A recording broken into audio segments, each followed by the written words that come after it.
দেখেন এই যে একজন প্রতারক সেজে আজকে ভিক্ষুকের মতো করে সে ভিক্ষা করতেছে, অথচ সে একজন ভালো মানুষ, সে সুস্থ মানুষ, কিন্তু প্রতারকের বেশ ধরে, সে ল্যাংড়ার বেশ ধরে সে এখানে ভিক্ষা করতেছে। দেখেন রাস্তার মধ্যে শুধু শুধু জাম করে গাড়িগুলোকে আটকিয়ে রাখতেছে।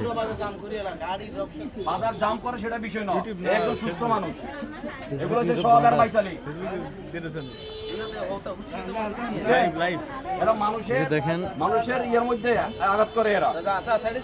একজন ভালো মানুষ, কিন্তু কোন দিকে যাবেন? আপনারা কি করেন আবার ভিডিও? বাহ, হারান বুঝি অর্ধেক কাম করতেন। একদম সুস্থ মানুষ যদি আপনি এই ধরনের কাজ করেন তাহলে কেমন হইব? সে অনেকটাই সুস্থ। আপনারা ভিডিও